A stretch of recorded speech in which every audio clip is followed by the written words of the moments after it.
T20 உலகக்கோப்பையை மூன்றாவது முறையாக வென்று மகுடம் சூடியது இந்திய அணி.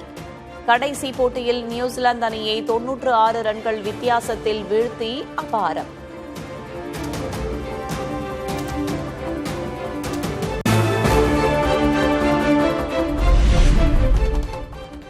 இறுதிப் போட்டியில் இந்திய அணியின் பேட்டிங் மற்றும் பந்துவீச்சு இரண்டிலும் அபாரம். பும்ரா ஆட்ட நாயகன் விருதையும் சஞ்சு சாம்சன் தொடர் நாயகன் விருதையும் பெற்றனர்.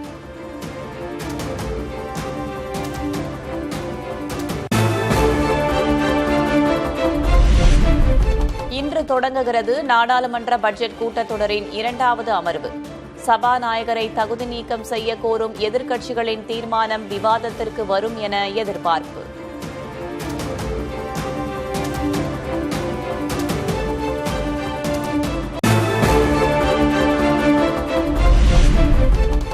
நீட் தேர்வுக்கு விண்ணப்பிப்பதற்கான கால அவகாசம் வரும் 11ஆம் தேதி வரை நீட்டிப்பு. நேற்று கடைசி தேதியாக இருந்த நிலையில் கூடுதல் அவகாசம் வழங்கியது தேசிய தேர்வு முகமை.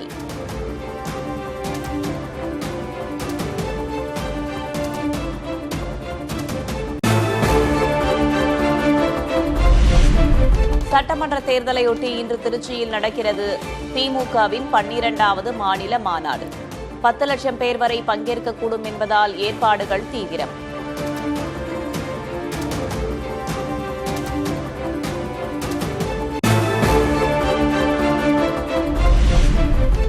அதிமுகவிலிருந்து நீக்கப்பட்டவர்கள்தான் திமுகவில் அடைக்கலம் புகுந்துள்ளதாக எடப்பாடி பழனிசாமி பேச்சு. அதிமுகவை எப்படி காப்பாற்ற வேண்டும் என்பது தங்களுக்கு தெரியும் என பதிலடி.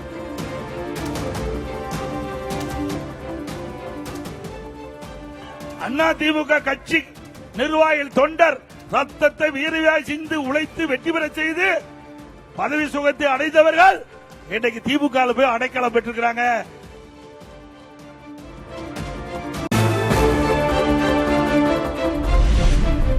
ஸ்டாலினுக்கு ஆப்பு வைக்கப் போகிறவர் செந்தில் பாலாஜி. யாரை வேண்டுமானாலும் காட்டிக் கொடுப்பார் என்றும் எடப்பாடி கே பழனிசாமி காட்டம்.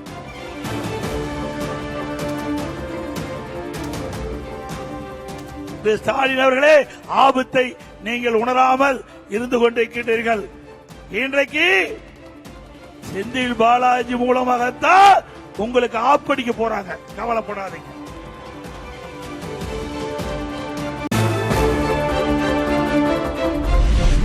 திமுகவின் தூண்டுதலின் பேரில் அதிமுகவுக்கு இடையூறு செய்தார் பன்னீர்செல்வம். பி டீம் என்பது நிரூபணமாகிவிட்டதாக பெருந்துறை பரப்புரையில் எடப்பாடி பழனிசாமி விமர்சனம். ஓபிஎஸ் அவர்கள் அடைக்கலம் புகுந்திருக்கின்றார். நான் ஏற்கனவே குறிப்பிட்டேன், பி டீம் என்று இப்பொழுது பி டீம் நிரூபணமாகிவிட்டது.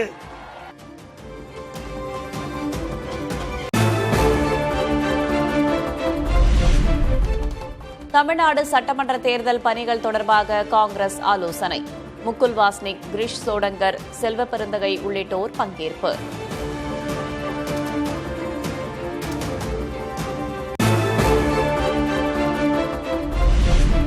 சென்னையில் ஆலோசனை கூட்டம் முடிந்து திரும்போது கால் தடுமாறி விழுந்த சோடங்கர். மருத்துவமனையில் முதலுதவி அளிக்கப்பட்ட பிறகு உடல்நிலை சீரானது.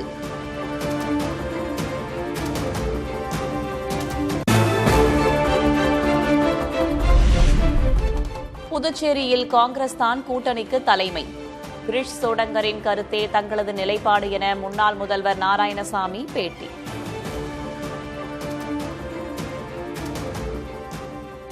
எங்களை பொறுத்த வரைக்கும் புதுச்சேரி மாநிலத்தில் எங்களுடைய கட்சியினுடைய பொறுப்பாளர் சொன்னார், இல்லைன்னா சோடங்கர், கிரீன் சோடங்கர் சொன்னார். அதுதான் எங்களுக்கு ஏற்புள்ள கருத்து.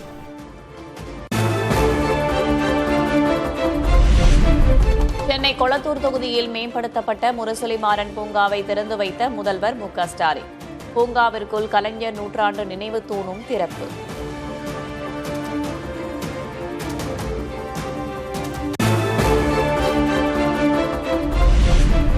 ஈரோடு மாவட்டம் கொடுமுடியில் சுதந்திர போராட்ட வீராங்கனையும் பாடகியுமான கே.பி. சுந்தராம்பாள் சிலை திறப்பு. காணொலி காட்சி மூலம் சிலையை திறந்து வைத்தார் முதல்வர் மு.க. ஸ்டாலின்.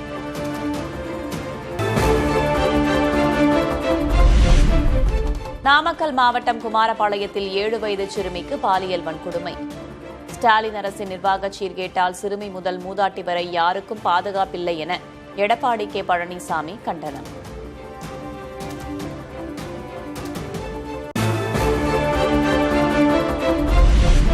மகளிர் உரிமை தொகை 2000 ரூபாயாக உயர்த்தப்படும் என அதிமுக அறிவித்ததையே முதல்வரும் அறிவித்துள்ளார்.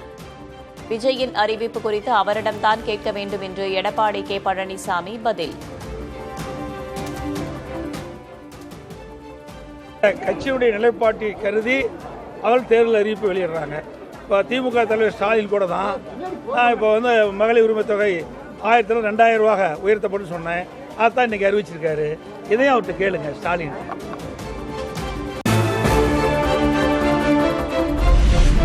நாளை தொடங்குகிறது தாவேகா வேட்பாளர் நேர்காணல். உத்தேசமாக தேர்வு செய்யப்பட்டுள்ளவர்களை நேர்காணல் செய்ய உள்ளார் கட்சித் தலைவர் விஜய்.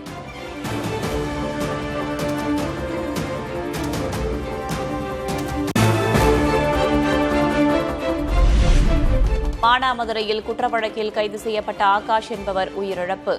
காவல்துறை கண்காணிப்பில் இருந்தவர் உயிரிழந்ததால் சர்ச்சை.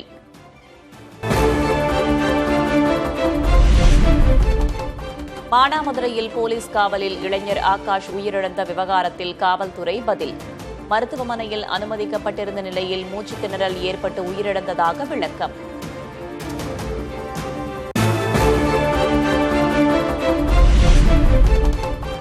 உயிரிழந்த ஆகாஷின் உறவினர்கள் சாலையை மறித்து போராட்டத்தில் ஈடுபட்டதால் பரபரப்பு. மதுரை ராமேஸ்வரம் சாலையில் போக்குவரத்து பாதிப்பு.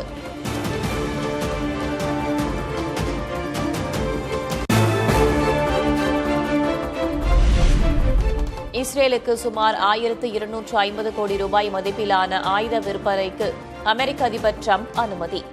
ஈரான் முழுவதுமாக சரணடைய வேண்டும் என்றும் வலியுறுத்தல்.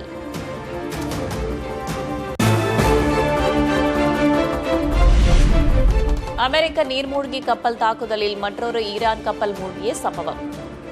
ஐரிஸ் 11 என்ற ஈரான் கடற்படை கப்பல் மனிதாபிமான அடிப்படையில் கொச்சி துறைமுகத்தில் நிறுத்தம்.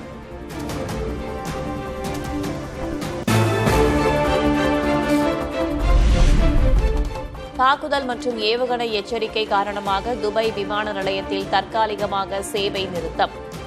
ஈரானின் 200க்கும் மேற்பட்ட ட்ரோன்கள் மற்றும் ஏவுகணைகளை பஹ்ரைன், சவுதி அரேபியா தடுத்து நிறுத்தியதாக தகவல்.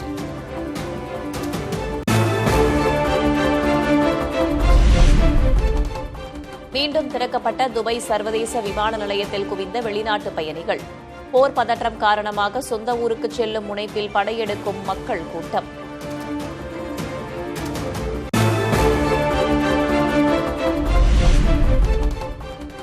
போர் தாக்குதல்களில் ஈரானில் குறைந்தது 1230 பேரும், லெபனானில் 200க்கும் மேற்பட்டவர்களும் உயிரிழப்பு. மோதல் தீவிரமடைந்திருக்கும் நிலையில் 6 அமெரிக்க ராணுவ வீரர்கள் உயிரிழந்ததாக தகவல்.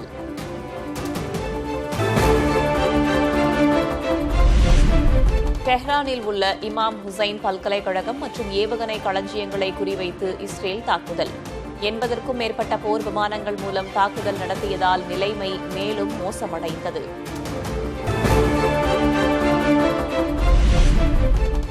டெஹ்ரானில் தாக்குதலால் தீப்பிடித்து எரிந்த எண்ணெய் சுத்திகரிப்பாலை, எண்ணெய் கிடங்கு.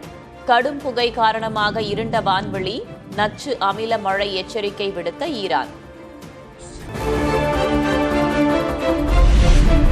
ஈரானின் எரிசக்தி கட்டமைப்புகளை குறிவைக்கும் அமெரிக்கா மற்றும் இஸ்ரேல் தாக்குதலை தீவிரப்படுத்தி இருப்பதால் பதற்றம்.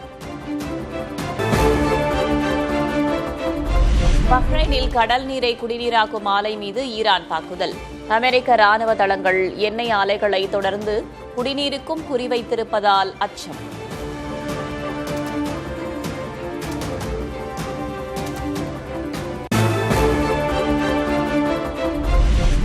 துபாயின் அல்பர்ஷா பகுதியில் ஈரான் வான்வழி தாக்குதல். சிதறிய பாகங்கள் விழுந்ததில் பாகிஸ்தானிய ஓட்டுநர் உயிரிழப்பு.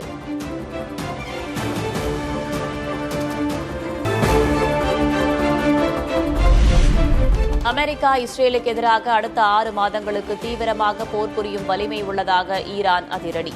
வரும் நாட்களில் அதிநவீன ஏவுகணைகள் மூலம் தாக்குதல் நடத்தப்படும் என்றும் எச்சரிக்கை. ஈரானில் ராணுவம் முழுமையாக அழிக்கப்படும் வரை போர் முடியாது என அமெரிக்க அதிபர் டிரம்ப் சூளுரை. சரணடைகிறோம் என்று சொல்லக்கூட ஈரானில் யாரும் மிஞ்சியிருக்க மாட்டார்கள் என்றும் எச்சரிக்கை.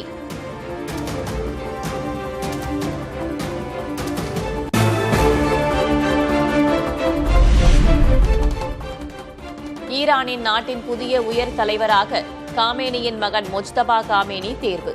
போர் சூழலுக்கு மத்தியில் 88 உறுப்பினர்களை கொண்ட வல்லுநர்கள் குழு முடிவு.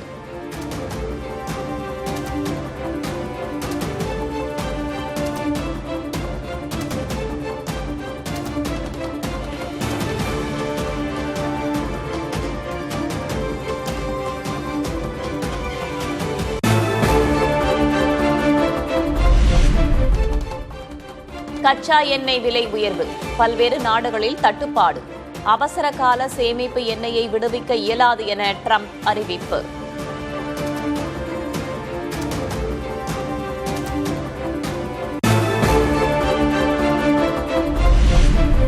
அமெரிக்கா, ரஷ்யா, மேற்கு ஆப்பிரிக்காவிடமிருந்து கூடுதல் கச்சா எண்ணெய் கொள்முதல் செய்ய பேச்சுவார்த்தை. மேற்காசிய போர் சூழலால் கச்சா எண்ணெய் விநியோகத்தில் தட்டுப்பாடு ஏற்படாமல் இருக்க நடவடிக்கை.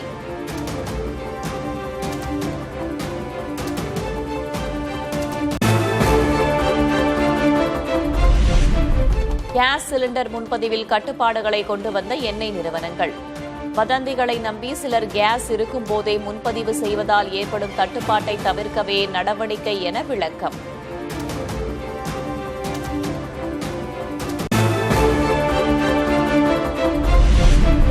ஈரானில் நிலவி வரும் கடும் போர்ச்சூழல். 1000க்கும் மேற்பட்ட இந்திய மருத்துவ மாணவர்கள் உணவின்றி தவிப்பு.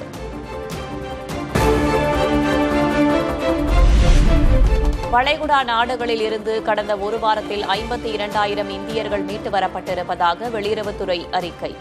வளைகுடா வாழ் இந்தியர்கள் அந்தந்த நாட்டு அரசுகள் இந்திய தூதரகங்கள் அளிக்கும் வழிகாட்டுதல்களை பின்பற்றவும் அறிவுரை.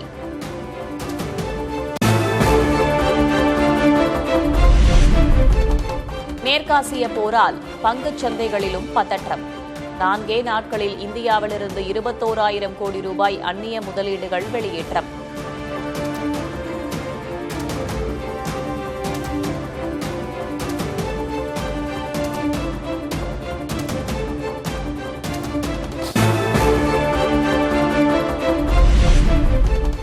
தனியார் நிகழ்ச்சியில் தன்னை விமர்சித்த நடிகர் பார்த்திபனுக்கு நடிகை த்ரிஷா கண்டனம். அறிவில்லாமல் பேசும் வார்த்தைகள் பேசப்படுபவரை விட பேசுபவரின் சுயரூபத்தையே காட்டும் எனவும் சாடல்.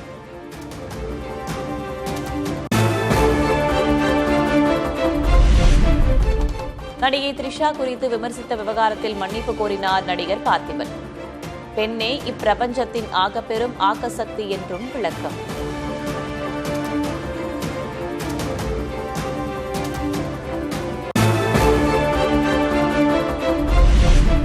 தமிழகத்தின் பல்வேறு கோவில்களில் கும்பாபிஷேக விழா கோலாகலம். திரளான பக்தர்கள் கலந்து கொண்டு சாமி தரிசனம்.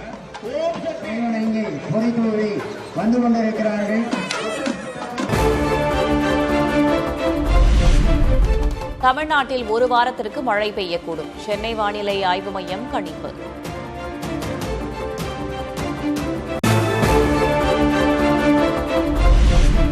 தமிழ்நாடு, புதுச்சேரியில் அதிகபட்ச வெப்பநிலை இயல்பை விட 2 முதல் 3 டிகிரி செல்சியஸ் வரை அதிகமாக பதிவாகும். வானிலை ஆய்வு மையம் அறிவிப்பு.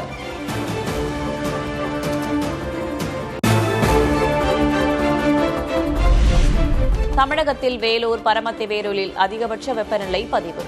மதுரை, ஈரோடு உள்ளிட்ட மாவட்டங்களில் சுட்டெரித்த வெயில்.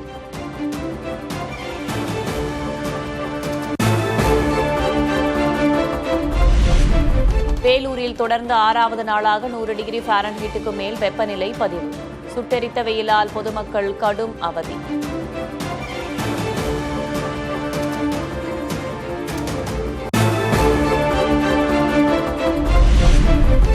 நடப்பு கோடை சீசனில் ஏசியின் விலை 5 முதல் 15% வரை உயரும்.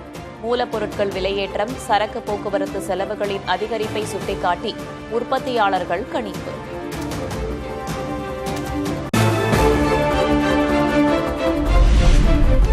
ஐக்கிய ஜனதா தள கட்சியில் இணைந்தார் முதல்வர் நிதிஷ்குமாரின் மகன் நிஷாந்த் குமார். பீகார் துணை முதல்வராக நியமிக்கப்பட வாய்ப்பு.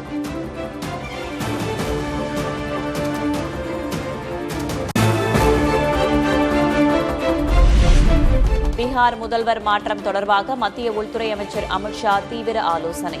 பாஜகவைச் சேர்ந்த துணை முதல்வர் சாம்ராஜ் சௌத்ரியை டெல்லிக்கு அழைத்து பேச்சு.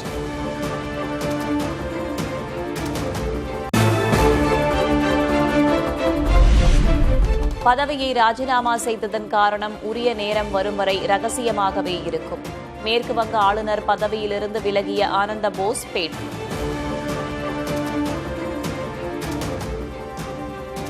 See, the fact remains that I have taken a conscious decision to resign.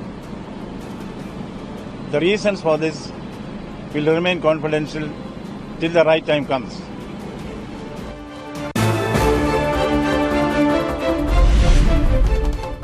மேற்கு வங்கத்தில் வேலையில்லா இளைஞர்களுக்கு மாதந்தோறும் 1500 ரூபாய் வழங்கும் திட்டம் தொடக்கம்.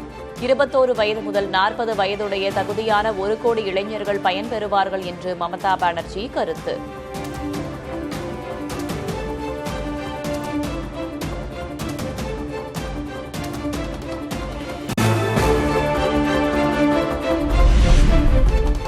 பதினெட்டு வயதிற்கு மேற்பட்ட அனைத்து பெண்களுக்கும் மாதம் 1000 ரூபாய் உதவித்தொகை. பஞ்சாப் மாநில ஆம் ஆத்மி அரசு அறிவிப்பு.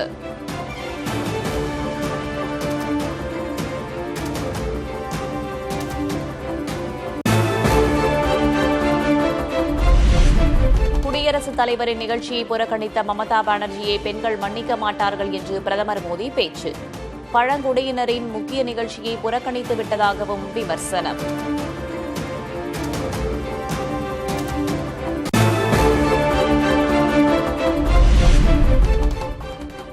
பாஜகவின் ஆலோசனைப்படி குடியரசுத் தலைவர் நடந்து கொள்வதாக மேற்கு வங்க முதல்வர் மமதா குற்றச்சாட்டு. மணிப்பூர், சத்தீஸ்கர் மாநிலங்களில் பழங்குடிகளுக்கு நடந்த கொடுமையை கண்டிக்காதது ஏன் என்று குடியரசுத் தலைவருக்கு கேள்வி.